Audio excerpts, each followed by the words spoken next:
حسن بھائی چلیں let's get right into it. سب سے پہلے میں ذرا پیئرز مورگن سٹائل میں آپ سے ایک سوال پوچھنا چاہتا ہوں کہ 7 اکتوبر 2023 کو حماس نے جو اسرائیل پہ حملہ کیا تھا اس کو آپ آج کی ماڈرن ٹرمز ٹیررزم سمجھتے ہیں کہ نہیں؟ دیکھیے، اگر کوئی واقعہ پہلی دفعہ ہوا ہو تو اس کے اوپر آپ کسی اصطلاح کا، کسی تعبیر کا اطلاق کرنے میں بہت آسانی محسوس کر سکتے ہیں. مثلا اگر دو ساورن اسٹیٹس ہوتی اور ان دو ساورن اسٹیٹس میں ایک کوئی مسلح گروہ اٹھتا اور دوسری پہ حملہ آور ہو جاتا اور وہ نان کمبیٹیٹرز کو بغیر کسی بیک گراؤنڈ کے مارتا، تو یہ بہت آسانی سے آپ اس کو ٹیررزم کہہ سکتے ہیں، اس کا اطلاق بھی کر سکتے ہیں. یہ جو حماس کی وہاں پر جدوجہد ہے، یہ ان کا مسلح حملہ ہے، یہ کوئی ایک دن میں نہیں ہو گیا کہ جس کی میں مذمت کر کے، جس کو میں دہشت گردی قرار دے کے ان لوگوں کو یہ بتاؤں کہ تم نے کوئی خلاف اسلام کام کیا ہے. یہ ایک پورا کا پورا نیریٹو ہے، نظریہ ہے، جو ان جگہوں پر جہاں پر مسلمانوں کو کانفلکٹ کا سامنا کرنا پڑتا ہے وہاں کی مذہبی قیادت نے دیا ہے. وہ مذہبی قیادت جب کوئی نیریٹو دیتی ہے تو اس نیریٹو کے کچھ بائی پروڈکٹس، کچھ آف شوٹس ہیں جو وقتاً فوقتاً سامنے آتے رہتے ہیں. تو اس وقت جو مڈل ایسٹ کے اندر کرائسس ہے اور اس میں حماس نے ایک آخری اقدام کیا ہے، یہ کوئی انڈیپینڈنٹ اقدام نہیں ہے بلکہ ان کی ایک کلیکٹیو چیزوں کو دیکھنے کا زاویہ نظر ہے جس کا نتیجہ نکلا ہے. اور وہ زاویہ نظر میں آپ کو مختصر بتاؤں 3 جملوں میں، تو وہ یہ ہے کہ جو فیصلے عالمی قوتوں نے کر دیے ہیں اس کو ہم نے نہیں ماننا. ہم حق اور انصاف کا تقاضا کرتے ہیں کہ اس سرزمین میں چونکہ ہم پہلے رہتے تھے لہٰذا ہمیں یہاں پر رہنے کی اجازت ہونی چاہیے. جو لوگ باہر سے آ کر یہاں پر قبضہ کر کے بیٹھ گئے ہیں ان کو نکال کے ان کا خاتمہ کرنا چاہیے. حماس نے اپنے مینیفیسٹو میں اس بات کو 25-30 سال بیان کیا ہے کہ وہ اسرائیل کی ریاست کا خاتمہ چاہتے ہیں، اور پھر گزشتہ کچھ عرصے میں انہوں نے اس سے اسپردار ہو کر 2 اسٹیٹ سولوشن کی بات بھی کرنا شروع کر دی ہے. تو اس وقت جو انہوں نے اقدام کیا ہے، اگر آپ اس اقدام کو ان کے موقف کے لحاظ سے دیکھیں تو مذہبی قیادت کا لڑنے کا جو نیریٹو تھا اسی کو انہوں نے اظہار کیا ہے. تاہم اس کے اندر ایک ایسا معاملہ ہے جو خود مذہبی قیادت بھی جب لڑنے کا فیصلہ کر لیتی ہے تب بھی دین اور شریعت کی بعض حدود کی وہ پابند ہوتی ہے، اور خود حماس کے علماء اس کی پابندی کا درس دیتے رہے ہیں. وہ ہے نان کمبیٹنٹس کو پکڑنا یا نان کمبیٹنٹس کے خلاف اقدام کرنا.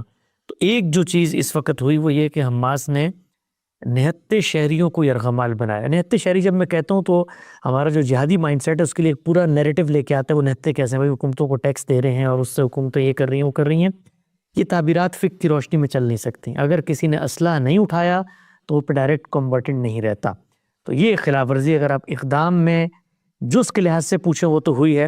باقی جو کچھ انہوں نے کیا ہے وہ ان کے ایک نیریٹو کا نتیجہ تھا جس کا خمیازہ انہیں بھگتنا پڑ گیا. تو حسن بھائی ایک تو میں بھی اس والی ٹیکس والی بات کے بھائی وہ میرا اگلا سوال تھا. میرا ایکچولی اس کے اوپر مطلب یہ 2 wrongs does not make a right والی بات نہیں ہے کہ اگر وہ تو کر رہے ہیں ٹھیک ہے پورا ایک مقدمہ ہے. اور اگین میں اپنی ویڈیو میں جو آپ کا ڈیٹیل مقدمہ ہے اس کے اوپر وہ میں اپنے ریفرنس میں آپ کی لنک ڈالوں گا. میں کوشش یہ کروں گا کہ اس میں زیادہ سے زیادہ سوالات میں پٹ ڈاؤن کر سکوں نا آپ کے ساتھ. تو وہ جو ایک سرٹن ایونٹ ہوا جس میں سویلینز مارے گئے ہیں، ڈفرینٹ سورسز کہتے ہیں 600 700 800 جتنے بھی اسرائیلی مارے ہیں حماس نے، اس ایونٹ کو آپ اگین وہی 2 wrongs does not make a right والی بات سے کیا آپ سمجھتے ہیں وہ ٹیررزم ہے کہ نہیں ہے ٹیررزم؟ دیکھیے، میں نے جو بات آپ سے عرض کی ہے کہ اگر آپ یہ مان لیں کہ حماس کی وہاں پہ حکومت تھی، حماس وہاں پر حکومت کر رہی تھی، اگر آپ یہ مان لیں کہ اسرائیل ایک سوورن اسٹیٹ ہے تو پھر تو یہ بڑا آسانی سے کہنا بنتا ہے کہ جی یہ تو ایک دہشت گردی کا حملہ ہوا ہے. وہ ایک کانفلکٹ کا ایریا ہے. اس کانفلکٹ کے ایریا میں ایک نیریٹو ہے جو ایک قوت رکھتی ہے. اس نیریٹو کا انہوں نے اظہار کیا ہے. تو میں اگر اس کو دہشت گردی قرار دے بھی دوں تو آپ کا کیا خیال ہے جو سننے والے ہیں وہ اس کو ایسا دہشت گردی کے پرسیو کریں گے؟ وہ کہیں گے کہ ہم نے کام کیا. وہ تو نیریٹو رکھتے ہیں نا. تو ہمیں اس نیریٹو پہ بات کرنی چاہیے. وہ نیریٹو ہے جو وہ اس قوم کے ساتھ لڑنے کے لیے اپنائے ہوئے ہیں، اور آج سے نہیں اپنایا ہوا، گزشتہ 70 سال سے کم و بیش اپنایا ہوا. اس میں جنگیں ہوئی ہیں ان کے درمیان. انہوں نے ایک دوسروں کو مارا ہے. اسرائیل نے بھی حملہ آور ہو کے ان کو مارا ہے، وہ بھی حملہ آور ہو کے ان کو مارتے ہیں. تو ان حملہ آور ہونے کی جو اسٹریٹجیز ہیں اگر آپ اس کو قانون کے لحاظ سے دیکھیں، کہنے والا یہ کہہ سکتا ہے کہ میں تو استبداد کے خلاف جدوجہد کر رہا ہوں، تو میرے نقطہ نظر کے مطابق وہ جدوجہد ہو سکتا ہے حکمت عملی کے لحاظ سے ٹھیک نہ ہو. تو میں اس کو دہشت گردی کا حملہ تو ہرگز نہیں قرار دیتا، اس لیے کہ ایک کانفلکٹ کا علاقہ ہے، اس کانفلکٹ کے علاقے میں دونوں طاقت کے بل پر آگے بڑھنا چاہ رہے ہیں، تو میں اس کو خلاف حکمت قرار دوں گا، میں اس کو بیوقوفانہ قرار دوں گا، میں اس کو یہ قرار دوں گا کہ اس کے نتیجے میں جو کچھ ان کو حاصل تھا اس کا خاتمہ ہو گیا۔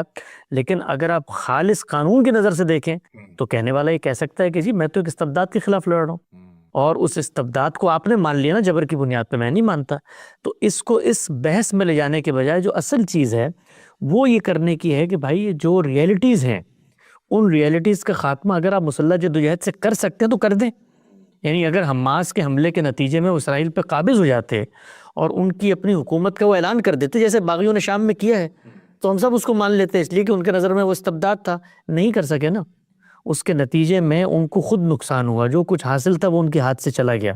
تو ہم کسی ایکٹ کو دہشت گردی یا عدم دہشت گردی اس وقت قرار دیں جس وقت خطے کے اندر دونوں قوتیں ایک دوسرے کے وجود کو ماننے کے لیے تیار کھڑی ہوئی ہوں۔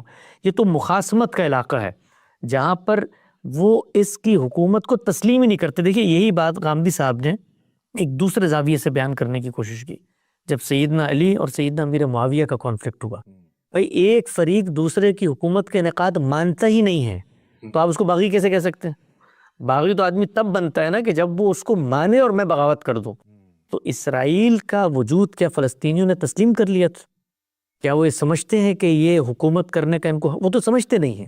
جب نہیں سمجھتے تو یہ ان کا ایک فیصلہ ہے، اس فیصلے کے کچھ کانسیکوینسز ہوں گے، وہ لڑیں گے تو سامنے والے کو چوڑیاں پہن کے تو نہیں بیٹھے، وہ بھی لڑیں گے، تو اس سے آپ کا جانی مالی نقصان ہوگا۔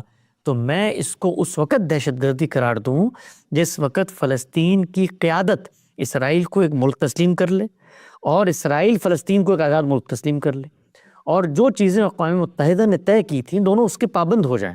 تو دونوں جب اس لائن پر آ جائیں گے اس کے بعد کوئی اقدام ہوتا ہے تو اس کو ہم اس زاویے سے دیکھیں گے۔ اس وقت تو جو کچھ ہو رہا ہے وہ دونوں اپنی حدود سے آگے بڑھ کر کام کر رہے ہیں، اور اس میں ہم چونکہ اسرائیل تو ہماری بات نہیں سنتا، وہ تو اسلام پہ نہیں کھڑا ہوا، ہم ان کو یہ بتاتے ہیں کہ دیکھو تم جب اس جدوجہد میں پڑے ہو، تمہاری مذہبی قیادت نے تمہیں بتایا ہے کہ تم انصاف اور حق کی بنیاد پہ مطالبہ کرو گے، پوری سرزمین تمہاری ہے۔ بھائی پوری سرزمین پشاور والے مطالبہ نہیں کر سکتے افغانستان میں شامل ہو۔ آپ کے لحاظ سے یہ جو تقسیم ہوئی ہے پاکستان کی یا باقی دنیا کے ممالک کی، سوڈان کو دیکھیں، لبنان کو دیکھیں، خود آپ اس علاقے کو دیکھیں جہاں پر عراق کے ساتھ کردستان ہے، اس کی سرحد ترکی، یہ سب تقسیم کو انصاف کی بنیاد پہ ہوئی ہے؟ نہیں ہوئی نا۔ تو ہم ان کو بھی یہی کہتے ہیں کہ مذہبی قیادت، میں نے بڑی تفصیلی ایک آرٹیکل لکھا ہے تو اخبارات میں چھپا ہے کہ مذہبی قیادت کا رویہ ہے وہ یہ ماننے کو تیار نہیں ہے کہ عالمی برادری اسرائیل کے پیچھے کھڑی ہے۔ اسرائیل تو کوئی چیز ہی نہیں ہے، عالمی برادری کے فیصلے ہیں۔ تو جب آپ اسرائیل کے خلاف اقدام کرتے ہیں تو آپ عالمی برادری کے خلاف اقدام کرتے ہیں۔ میں اس وقت جائز ناجائز کی بات نہیں کر رہا، آپ کا دشمن کون ہے اس کو پہچانے آپ۔ دوسری بات کیا ہے، آپ کی صلاحیت اور حیثیت کیا ہے؟ یعنی آپ یہاں سے پراکسی کے طریقے پہ ایران سے بم لیتے ہیں، جھوٹ بولتے دنیا کے سامنے، ہم تو کچھ نہیں کر رہے، تو وہ لیتے ہیں، آپ بولے نا۔ آخر حماس نے حکومت کی ہے نا وہاں پہ، 10-15 سال سے حکومت کر رہی ہے، کبھی اعلان کر کے حماس نے کہا ہے کہ ہم یہاں سے بم لیتے ہیں، دیسی سرنگیں بنا کے ان کے اندر یہ پھلجڑیاں چھوڑتے ہیں اور وہاں سے آئرن ڈوم آتا ہے، ہمارے بچوں کو اسپتالوں میں مار کے چلا جاتا ہے۔ تو اس رویے کو مذہبی قیادت نے اپنایا ہے۔ اور تیسری چیز کیا تھی، ان کا خیال یہ ہے کہ اگر ہم جہتی کے ساتھ جدوجہد کرتے تو اللہ کی نصرت آئے گی۔ نہ نصرت الہی کے قانون کو وہ سمجھتے ہیں، نہ مسلمان اس وقت دنیا میں جس پوزیشن میں اس کو وہ سمجھتے ہیں۔ اس سب کو پس منظر میں رکھ کے ہم یہ کہتے ہیں کہ حماس جو کچھ کر رہی ہے وہاں پر حماس کر رہی ہے، باقی جگہوں پر اور مذہبی قیادت کر رہی ہے، وہ دنیا کے حالات، زمانی حقیقتیں اور عالمی عرف کے جو فیصلے ہیں ان سے لڑنے کا فیصلہ کر رہی ہے، اور آج نہیں کر رہی، 70 سال سے کر رہی ہے۔ اس کا ایک نتیجہ نکلنا تھا جو نکل کے سامنے آ گیا۔ اسرائیل نے اس کو جواز بنا کے ایران کی وہاں پہ پراکسی ختم کی، ایران کا جو اثر رسوخ تھا اس کو شام میں ختم کیا، لبنان کے اندر جو اس نے بفر زون بنائے، اب جو کچھ حاصل ہے وہ بھی ان کو دھکیل کے اس علاقے سے، ابھی دیکھیے کل کی خبر، انہوں نے گریٹر اسرائیل کا نقشہ جاری کر دیا، اور اس نقشے کو جاری کرنے میں جتنی مدد ان کی ہے حماس نے، کسی اور دوسری قوت نے نہیں کی، اس لیے کہ آپ کو ہم نے موقع دے دیا، آپ کے پاس طاقت ہے، میں نہتا ہوں، میں آپ کے اوپر پتھر مار کے آپ کہتا ہوں آؤ مجھے مار کے دکھاؤ، تو وہ پھر آتے ہیں، وہ آپ کو مارتے ہیں، آپ کی جگہوں پہ قابض ہوتے ہیں۔ غامدی صاحب نے بڑی تفصیل سے مسئلہ فلسطین کے موضوع پہ گفتگو کی۔ ہم نے جو چیز بتانے کی کوشش کی ہے، لوگ اس کو سمجھتے ہیں یہ اسرائیل کے مظالم کے آگے ان لوگوں کے سینوں میں دل نہیں ہے، ان کو دکھ نہیں ہوتا۔ کس کو دکھ نہیں ہوتا؟ ان دکھوں سے نکالنا چاہتے ہیں، نکال کے یہ بتانا چاہتے ہیں کہ اپنی نسلوں کو بچانا ہے تو یہ مسلح جدوجہد کا رستہ ترک کرو۔ بڑا زبردست طریقے سے حسن بھائی آپ نے اس کو ایڈریس کیا، اس والے پارٹ کو. اگین آپ کے حساب سے it's not a debate of terrorism اور اینی تھنگ، یہ ایک آپ کا پورا جو نیریٹو ابھی آ گیا بڑا کلیئرلی. اسی ٹاپک کے اوپر میرا آخری سوال ہے ایکچولی، جو آپ کا پورا مقدمہ ہے مسئلہ فلسطین کے اوپر، غامدی صاحب کا بھی آپ کا بھی بڑا کلیئر ہے پورا اسٹانس. اگین وہ جو لنک ہے وہ میں ڈسکرپشن میں ڈال دوں گا، جس نے ڈیٹیل سننا ہے. میں کوشش یہ کر رہا ہوں کہ زیادہ سے زیادہ سوالات پٹ اپ کر سکوں. تو اس میں جو میرے سوالات یا لوگوں کے جو سوالات ہیں ان کو میں نے ایک جگہ پہ کیا ہے کہ وہ جو پوری اپروچ ہے کہ ظاہر ہے کہ new world order, world war 2، post world war 2، وہ ساری چیزیں اگین لنک کے اندر پوری کی ڈیٹیلز میں ہوں گی. اس کی وجہ سے ایک تو سوال یہ بنتا ہے کہ تھوڑی سی ڈیفیٹسٹ اپروچ نہیں ہے یہ ٹورڈز دس میٹر پورا اوور آل. اور دوسری بات یہ ہے کہ جس طرح سے غامدی صاحب بھی کہتے ہیں، آپ بھی کہتے ہیں کہ ہم ظاہر ہے کہ ہم ڈیفیٹڈ قوموں میں سے تھے، اور جو ابھی وکٹوریس قومیں ہیں وہ ہمیں ان کا آرڈر چل رہا ہے، ہمیں چلنا پڑے گا ان کے ساتھ. تو ابھی تقریباً 200 ملکوں میں سے 57-58 مسلمان ملک ہیں. 8 ارب 7.5 ارب ٹوٹل آبادی میں سے 2 ارب کے قریب تقریباً مسلمان ہیں. لٹل لیس دین 1/3 دونوں طرح سے. تو اگر ٹیکنیکلی دیکھا جائے تو اتنے کمزور بھی نہیں ہیں ہم ایز مسلمان. لابینگ کے تھرو، کمیونیکیشن کے تھرو کر کے ان مطلب اکٹھے، اگر میں کہتا ہوں 57 پورے نہیں 20 بھی اکٹھے ہو جائیں، 15 بھی اکٹھے ہو جائیں، تو مطلب ایک افیکٹو اپنا وہ پٹ اپ نہیں کر سکتے ہم جو ہم کرنا چاہتے ہیں، یا ایز مسلم جو ہماری اپروچ ہے اس چیز کو، اس پورے مسئلے کو حل کرنے میں، یا آگے بھی اور دوسرے ایشوز کو حل کرنے کے لیے. جی دیکھیے، آپ نے جو سوالات پوچھے ہیں ان میں کئی پہلو ہیں، اور میں چاہتا ہوں میں ایک ایک پہ مختصر کمنٹ کر دوں. سب سے پہلے ڈیفیٹسٹ اپروچ کے اوپر آ جائیں، یعنی شکست خوردی کی جو نفسیات ہے، یا ہمیں عام طور پہ یہ کہا جاتا ہے کہ بزدل ذہنیت ہے، یہ مسلمانوں کی اندر جو ایک تفوق کا، علوف کا، برتری کا جذبہ تھا اس کا خاتمہ چاہتا ہے. اور یہ کہتے ہیں ورلڈ آرڈر کو آسمان سے آگے ہے، اس کو مان لو اور اس کے آگے چوں چرا نہ کرو. ہم یہ نہیں کہتے. ہم نے کبھی یہ نہیں کہا کہ جو اس وقت ورلڈ آرڈر موجود ہے وہ آسو یا افلاق سے زمین پر نازل ہوا ہے، وہ عین انصاف کے تقاضوں کے مطابق ہے. کون شخص یہ کہتا ہے؟ یعنی اگر انصاف کے تقاضوں کے اوپر ورلڈ آرڈر بنا ہوتا تو اقوام متحدہ کے اندر 5 قوتوں کو ویٹو حاصل ہوتا. کس نے کہا ہے آج تک؟ یعنی ہم نے کبھی یہ نہیں کہا، نہ مسلمانوں کو یہ بتانے کی کوشش کی ہے کہ تم امریکہ کی غلامی اختیار کر لو، یا تم عالمی قوتوں کے باج گزار بن کر ان کی زیر نگی رہ کر زندگی کی سانسیں لو. یہ کبھی نہیں کہا ہم نے. ہم نے جو بات کہی ہے وہ یہ کہ دنیا کے اندر کون سی قوت ہے جو اقتدار تک پہنچتی ہے، اس کے لیے کچھ فیصلے ان قوموں نے کرنے ہوتے ہیں، کچھ زمانی حالات کے نتیجے میں ہوتے ہیں.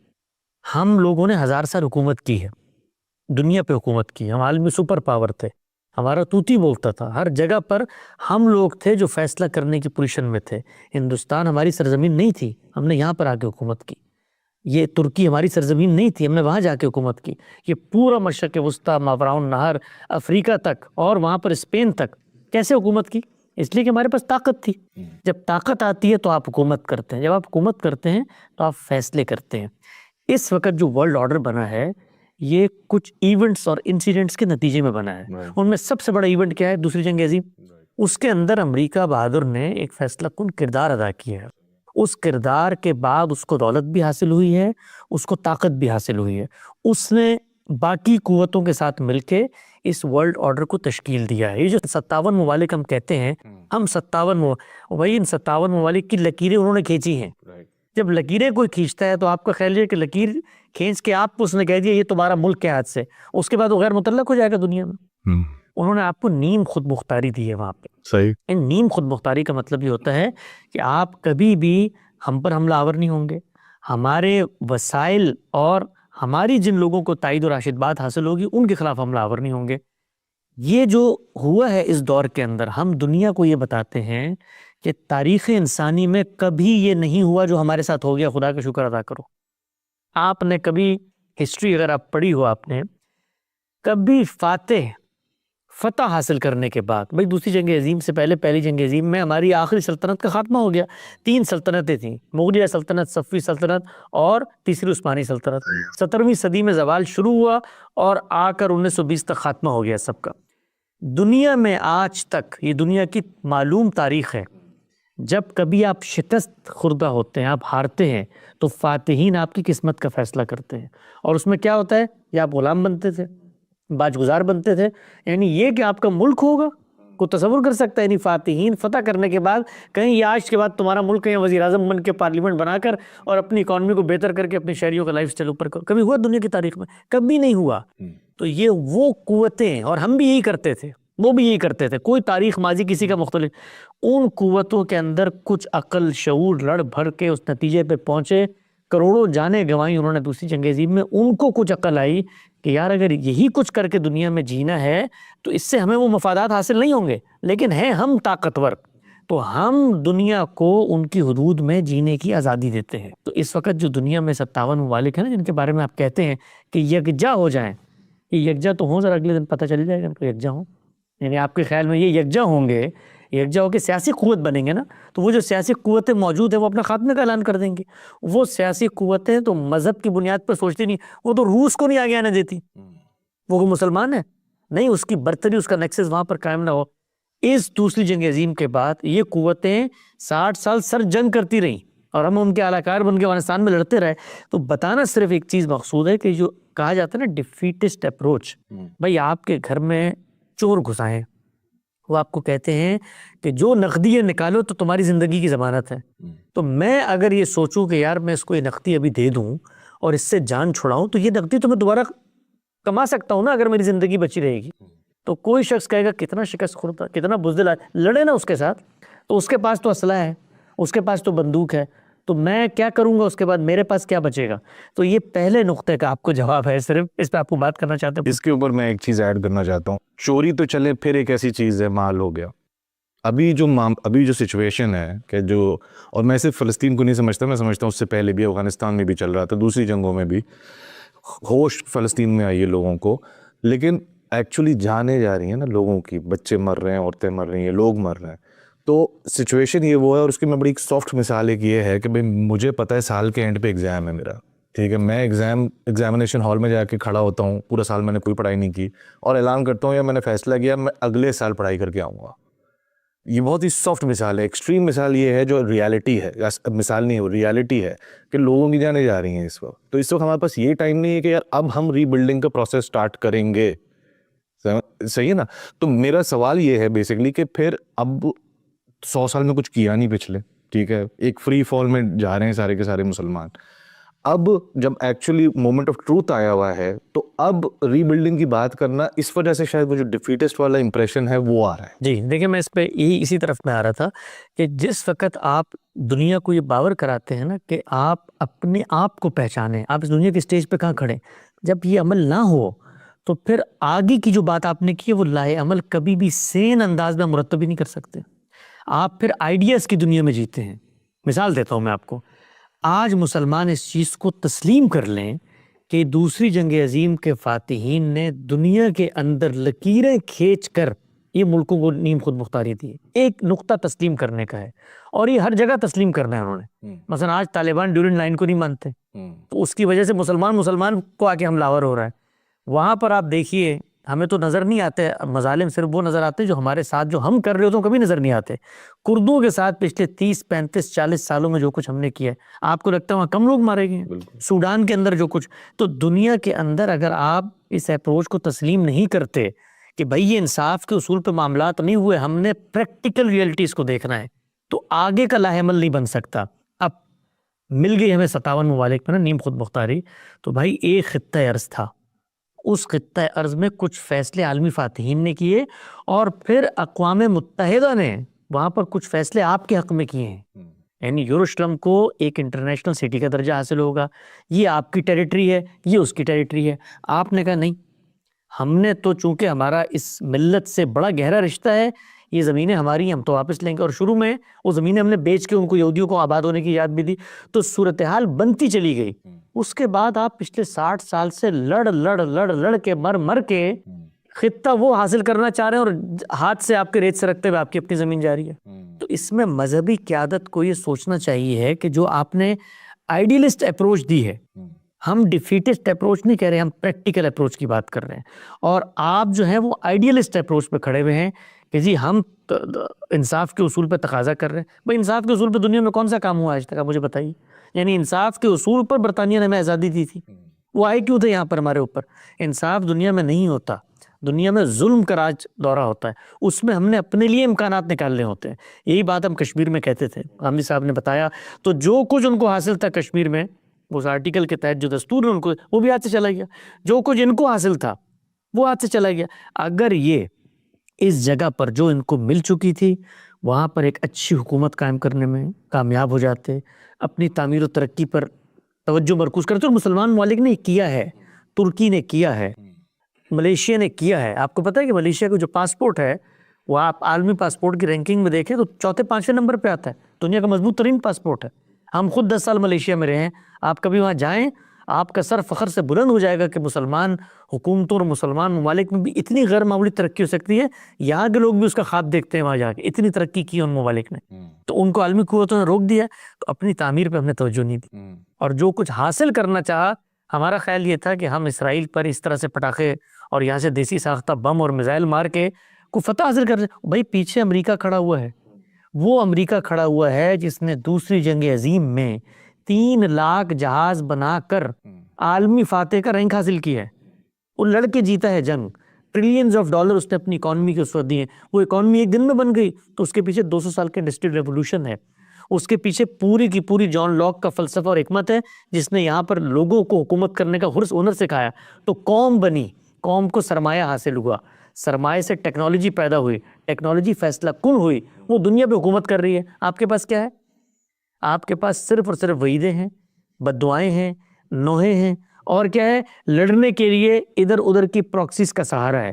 تو اس کا وہ نتیجہ نکلا کرتا ہے جو نتیجہ سب نکل کے لوگوں کے سامنے آ چکا ہے. حسن بھائی مجھے اگلے ٹاپک کی طرف بھی جانا ہے, لیکن اس کو کنکلوڈ کرنے کے لیے آپ کا سجیشن کیا ہے کہ ابھی ری بلڈنگ کے پروسیس میں جائیں اس وقت؟ سجیشن انسان تب دیتا ہے جب آپشنز آپ کے پاس ہوتے ہیں. آپ کے پاس کوئی آپشن نہیں ہے اس وقت. آپ نے 2 اسٹیٹ سولوشن کو جو آپشن پلیٹ میں رکھ کے آپ کو ملا تھا نہیں تسلیم کیا نا. آپ 1 اسٹیٹ سولوشن چاہتے تھے, تو اب وہی 1 اسٹیٹ سولوشن باقی ہے. بس فرق یہ ہے کہ پہلے آپ اپنی 1 اسٹیٹ چاہتے تھے, اب 1 اسٹیٹ کسی اور کی ہے. ابھی بھی کیونکہ اب تو 2 اسٹیٹ نہیں ہو سکتا. اب تو کچھ نہیں ہو سکتا. اب تو ان لوگوں کو وہاں سے ایویکویٹ کر دیا, اس پہ قبضہ کر لیا. یعنی ابھی بھی وقت ہے. آپ کے علم ہے نا کہ اسرائیل کی جو آبادی ہے اس وقت بھی وہ 23-24% اربوں پہ مشتمل ہے, اور بڑی تعداد میں مسلمان ہیں.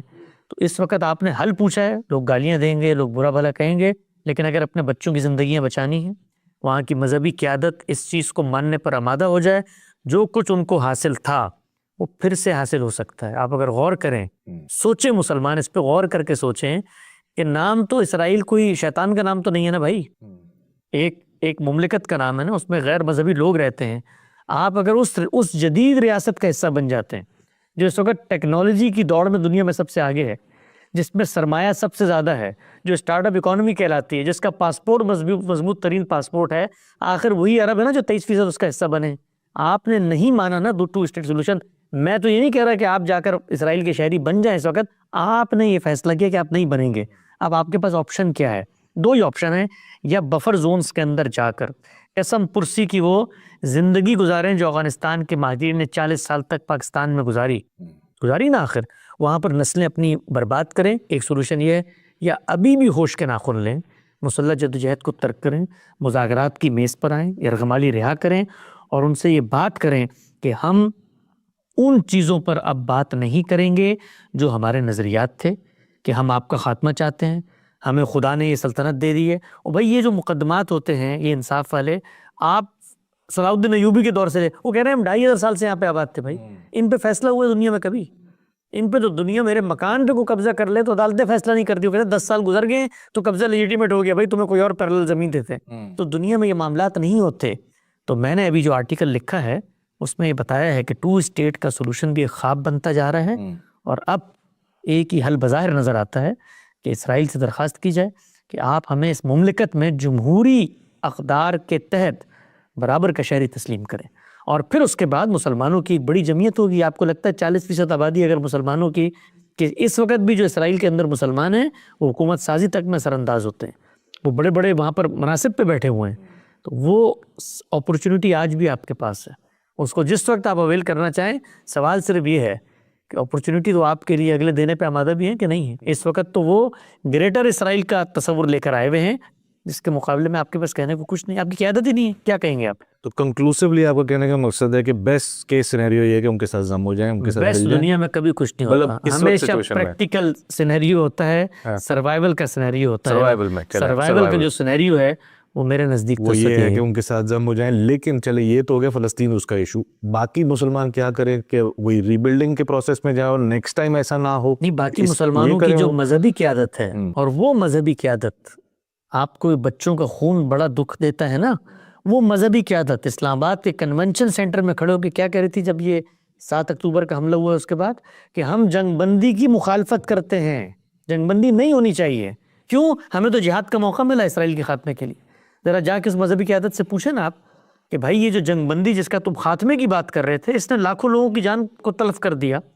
تو مذہبی قیادت کے نیریٹو کا جو پولیٹیکل معاملات میں انہوں نے اپنایا اس کا خاتمہ کرنا ہے. جتنی جلدی مسلمان ممالک اس کا جن نے کر دیا وہ کامیابی کی راہ پہ چل پڑے. آپ کو ملیشیا میں یہ پرابلمز نظر نہیں آتے جو ہمارے پاکستان, وہاں بھی مذہبی قیادت کا مسئلہ ہے, یہاں بھی مذہبی قیادت کا مسئلہ ہے, کشمیر میں بھی مذہبی قیادت کا مسئلہ ہے. اور وہ جیسے ہی مسئلے مذہبی قیادت نے ایک انتہا تک پہنچائے, جو کچھ ان کو حاصل تھا اس کا خاتمہ ہو گیا. بہت بہت شکریہ حسن بھائی.